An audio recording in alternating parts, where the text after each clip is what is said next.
하나님의 말씀은 고린도후서 13장 1절부터 10절 말씀입니다. 말씀을 우리 함께 읽겠습니다. 내가 이제 세 번째 너희에게 가리니 두세 증인의 입으로 말마다 확정하리라. 내가 이미 말하였거니와 지금 떠나 있으나 두 번째 대면하였을 때와 같이 전에 죄 지은 자들과 그 남은 모든 사람에게 미리 말하노니 내가 다시 가면 용서하지 아니하리라. 이는 그리스도께서 내 안에서 말씀하시는 증거를 너희가 구함이니 그는 너희에게 대하여 약하지 않고 도리어 너희 안에서 강하시니라.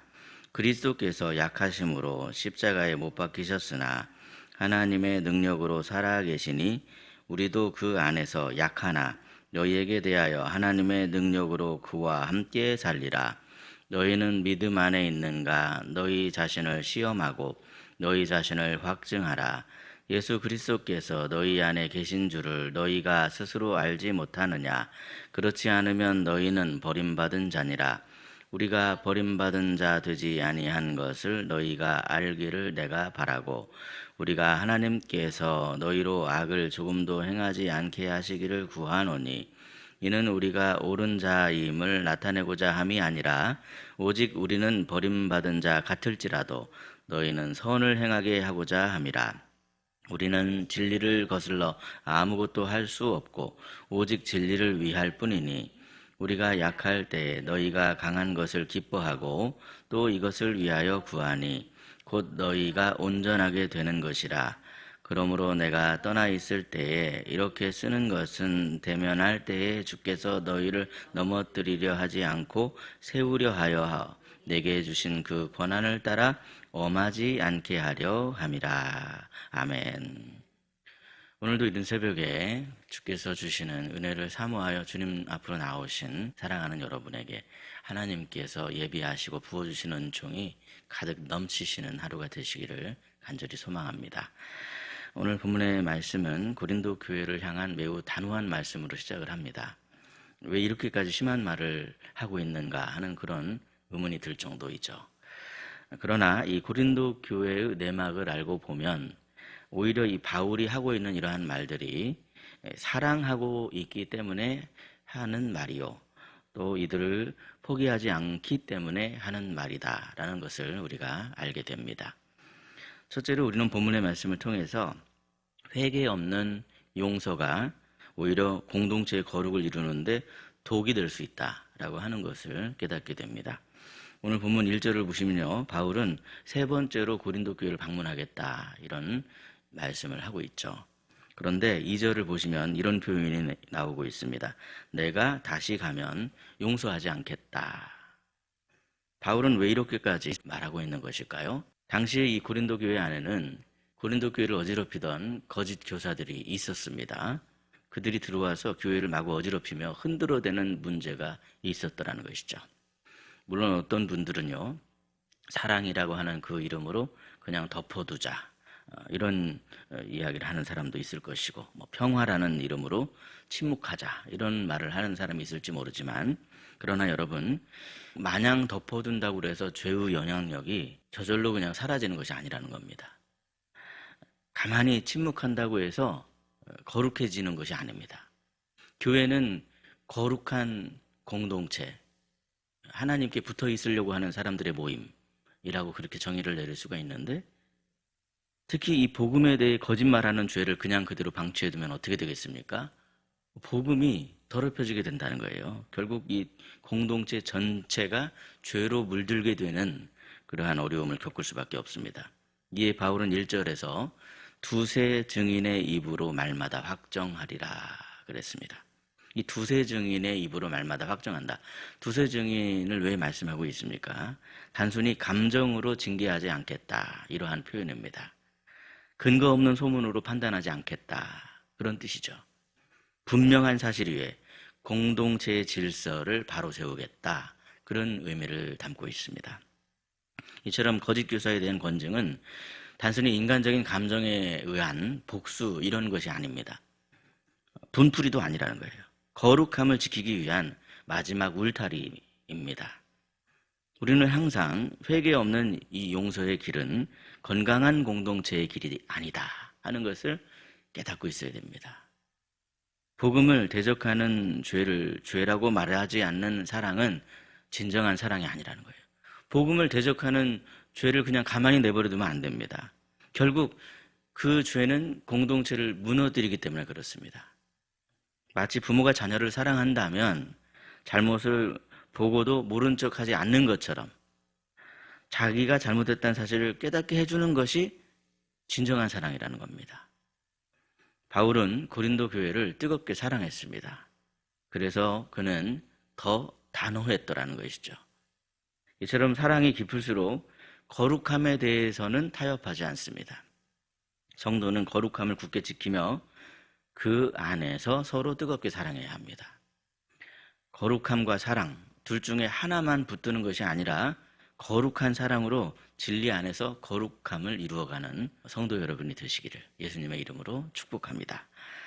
다음으로 그럼에도 우리는 끝까지 사랑해야 한다라는 것을 바울의 태도를 통해서 볼 수 있는데요. 오늘 본문 8절을 보시면 이렇게 말씀합니다. 우리 본문 8절 말씀인데 8절을 함께 읽겠습니다. 시작. 우리는 진리를 거슬러 아무것도 할 수 없고 오직 진리를 위할 뿐이니. 아멘. 예. 바울은 이렇게 말하는 거예요. 우리는 진리를 거슬러 아무것도 할 수 없고 오직 진리를 위할 뿐이다. 교회 안에서 행하는 권징의 목적은 다른 게 아닙니다, 여러분. 오직 진리를 위한 것입니다. 경고도 마찬가지로 진리를 위한 목적으로 행하는 것입니다. 그러나 오늘 본문의 말씀에 담겨있는 바울의 마음을 보십시오. 그는 지금 이 편지로 미리 경고하고 있습니다. 왜 그렇습니까, 여러분?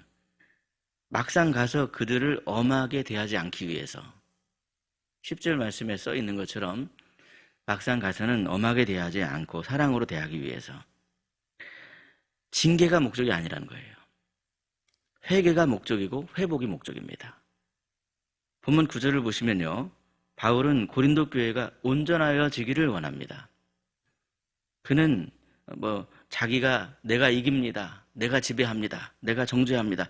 이런 표현으로 끝을 맺지 않는 거예요. 내가 지는 거예요. 복음은 내가 지는 것이다. 내 안에 그리스도께서 사시는 것이다. 그 말씀을 하고 있습니다. 그것이 여러분 진리 아니겠습니까? 여기 본문 3절, 4절, 5절 말씀 보시면 온통 진리에 대한 말씀이에요. 진리는 결국 예수 그리스도시요.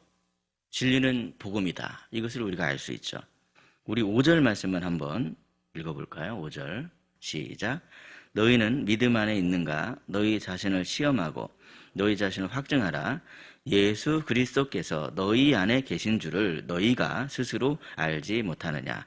그렇지 않으면 너희는 버림받은 자니라. 아멘. 이것이 바로 진리입니다. 너희 안에 그리스도께서 계신 것을 너희는 알지 못하느냐? 그리스도께서 우리 안에 계시다. 그렇다면 우리는 죽어야 되고 그리스도께서 사셔야 된다. 그래야만이 거룩한 공동체를 이룰 수 있고 서로 사랑하는 공동체가 한쪽으로 치우쳐지지 않을 수 있다. 그 진리를 말씀하고 있습니다. 회개가 목적이요, 회복이 목적이라는 것이죠. 여러분, 우리는 교회 안에 이 작은 죄라 할지라도 그 영향력을 조금도 용납해서는 안 됩니다. 죄는 처음에는 문 앞에 엎드려 있는 것처럼 우리한테 복종하는 모습으로 다가오죠. 죄가 네 문 앞에 엎드려 있지만 너는 그 죄를 다스리라 그랬습니다. 그런데 그 죄를 한번 마음속에 들이면 이 안에서 왕노릇을 합니다. 우리를 막 쥐고 흔드는 거예요. 죄가 왕노릇을 하게 하면 안 됩니다, 여러분. 우리 안에 계시는 그리스도께서 왕노릇하게 해야 되고 은혜가 왕노릇하게 해야 됩니다. 그리스도께서 왕노릇하게 할 때 우리는 죄를 이길 수 있는 것이죠. 그리스도께서 왕노릇하게 할 때 우리는 거룩한 공동체를 이룰 수 있습니다. 예수님께서는요, 가늠하다 잡힌 여인에게 나도 너를 정죄하지 아니하노라 그랬습니다. 여기서 멈추지 아니하시고 뭐라고 말씀하셨냐면 가서 다시는 죄를 범하지 말라 그러셨죠. 예수님께서는 그 자리에서 그녀를 정죄하진 않으셨지만 그렇다고 해서 죄의 다스림을 계속해서 받는 것을 허용해 주신 게 아니에요. 가서 다시는 죄를 범하지 말라 그러셨어요. 이 균형이 바로 우리 교회가 가야 할 길입니다. 우리는 종종 극단으로 치우치는 경우가 많죠. 너무 느슨하거나 너무 차갑거나 그럽니다. 그런데 그렇게 한쪽으로 치우치면 안 돼요. 그렇게 극단으로 치우치는 이유를 가만히 보면 교회에서 영향력 있는 사람이 어떤 태도를 취하냐에 따라서 너무 차갑거나 너무 느슨하거나 이렇게 되는 경우가 많은데, 교회의 머리는 사람이 아닙니다. 교회의 머리는 예수 그리스도, 진리이신 그분이시죠. 그러므로 우리가 해야 할 일은요, 주님께 지혜를 구하는 것이고 말씀 안에 서는 것입니다. 그래서 오늘 본문 3절 말씀을 보시면, 이는 그리스도께서 내 안에 말씀하시는 증거를 너희가 구함이니 그랬습니다. 고린도교에 소망이 있는 이유는 뭐냐면 이들이 바울에게 진리를 구하고 있다는 거예요. 그랬을 때 4절에 보니까 그리스도께서 약하심으로 십자가에 못 박히셨으나 하나님의 능력으로 살아계시니 우리도 그 안에서 약하나 너희에게 대하여 하나님의 능력으로 그와 함께 살리라. 진리, 복음을 지금 말씀하고 있는 거예요. 우리가 사는 비결은 다른 게 아닙니다. 우리 안에 계신 그리스도께서 사시는 것이 바로 진정으로 우리가 사는 비결이다. 그것을 가르쳐주고 있습니다. 여러분, 거룩함은 완벽함이 아니라고 말씀드렸습니다. 끊임없이 주님의 다스림으로 돌아오는 것이 바로 거룩함의 비결이죠. 넘어져도 다시 회개하는 것입니다. 서로 붙들어주며 끝까지 가는 것, 그것이 바로 거룩한 공동체의 비결입니다. 사랑하는 여러분, 혹시 어떤 찔림 가운데 계시진 않으십니까? 하나님 앞에 나오면서도 내 이 찔림을 정리하려고 하지 않고 그냥 그 모습 그대로 나오려고 하는 그런 모습은 없는지요? 우리는 이런 것에 머뭇거리는 이유가 혹시 내가 관계가 나빠질까봐, 어떤 갈등이 생길까봐 방치해두는 그런 문제가 있을 수 있다는 거예요. 공동체 안에서 사람 중심으로 생각을 하다 보면 결국에 가서는 결국 죄의 다스림을 받을 수밖에 없습니다. 사람 중심으로 가야 되는 게 아니라 진리이신 예수 그리스도 중심으로 가야만 하더라는 것이죠. 오늘 말씀은 우리를 정죄하려고 하는 말씀이 아닙니다. 우리를 깨우시는 말씀이요, 우리를 사랑하셔서 다시 회복시키시고 세우고자 하시는 말씀이죠. 거룩함은 선택이 아니라 교회의 본질이라는 걸 알아야 됩니다. 거룩해지려면 진리 안에 서야 합니다. 진리는 오직 예수 그리스도시요, 그것이 바로 복음입니다. 우리가 진리 안에 서게 되면 사랑이 진실해지고 더 깊어지게 됩니다. 사랑 안에 거하면 진리가 더욱더 선명해지는 것이죠. 본문 9절을 보십시오. 바울의 마지막 소원은 무엇입니까? 너희가 온전하게 되기를 바란다. 너희가 온전하게 되길 바란다.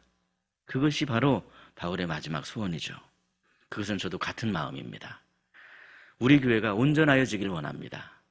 우리 각 사람이 진리 안에서 거룩함을 이루어가길 원합니다. 거룩함을 포기하지 마십시오. 사랑을 포기하지 마십시오. 그리하여서 진리 안에서 끝까지 주님 사랑의 힘으로, 우리가 주님께 사랑을 받았는데 그 사랑을 받았기 때문에 그 힘을 의지할 때 우리는 주님의 사랑을 조금이라도 흉내낼 수 있습니다. 주님 사랑의 힘으로 끝까지 사랑하며 주님 기뻐하시는 거룩한 공동체를 함께 꿈꾸며 함께 만들어가는 저와 여러분이 되시기를 예수님의 이름으로 축복합니다. 기도하겠습니다. 거룩하신 하나님 아버지, 이 새벽에 우리를 말씀 앞으로 불러주시고 오늘 주신 말씀처럼 우리를 정죄하기 위함이 아니라 깨우시기 위해 단호하게 말씀하시는 주님의 음성을 듣게 하시니 참으로 감사합니다. 혹시라도 우리 안에 회개하지 않은 죄가 있다면 주님 앞에 숨김없이 정직할 수 있게 해주시고, 사랑이라는 이름으로 그냥 덮어두려 했던 불의와 타협이 있다면 이 시간 우리가 주님의 빛 가운데로 나올 수 있도록 인도해 주시옵소서. 주님, 우리를 은혜로 다스려 주셔서 거룩함을 가볍게 여기지 않게 해주시고 죄를 죄라고 말할 수 있는 그러한 용기를 허락해 주시옵소서. 그러나 동시에 한 영혼도 포기하지 않는 그러한 주님의 마음을 우리에게 부어주시길 원합니다. 은혜의 열매를 맺어가는 그러한 거룩한 하나님의 자녀가 되게 하여 주시옵소서. 기락교회를 위해 기도드립니다. 사람의 감정이나 분위기가 이끌어가는 그런 교회가 아니라 오직 예수 그리스도를 주님으로 모시는 교회가 되게 하여 주시옵소서.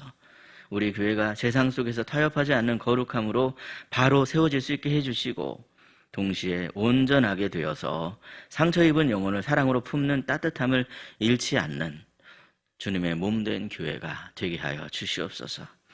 우리의 가정을 위해 기도합니다. 우리의 자녀들이 사랑으로 바로 세워지길 원합니다. 서로 정죄하기보다는 말씀 앞에 함께 무릎 꿇는 그러한 거룩한 가정이 되게 하여 주시옵소서.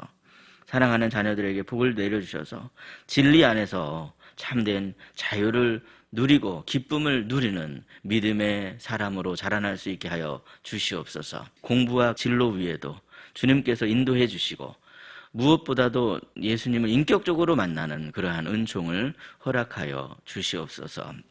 특별히 육신의 질병과 마음의 아픔으로 인하여 고통 가운데 있는 환우들을 기억하여 주시기를 원합니다. 병상에서 홀로 눈물 흘리는 이들에게 주님의 위로를 부어주시고 치유의 손으로 만져주셔서 새 힘을 더하여 주시옵소서. 주님께서 곁에서 늘 함께 하신다는 그 사실을 믿음으로 말미암아 마음의 평강이 있게 하여 주옵소서. 사랑의 주님, 우리가 완벽해서 거룩한 것이 아니라 날마다 주님의 다스림 안으로 돌아오기 때문에 거룩한 것인 줄 믿습니다. 넘어질지라도 다시 회개하게 하시고 서로 붙들어주며 끝까지 사랑함으로 이 사순절 기간에 우리를 위해 십자가에 달려 못 박혀 죽으신 예수 그리스도 안에 거할 수 있게 해주시고 그리하여서 오늘 하루도 진리 안에 깨달음을 얻게 하시며 사랑 안에서 우리의 말과 행동을 다스릴 수 있게 해 주시옵소서. 그리하여 우리가 은혜의 열매들을 맺어갈 수 있도록 우리와 함께 하옵소서. 우리의 머리가 되시는 우리 구주 예수 그리스도의 이름으로 기도드리옵나이다. 아멘. 각자 기도하시겠습니다.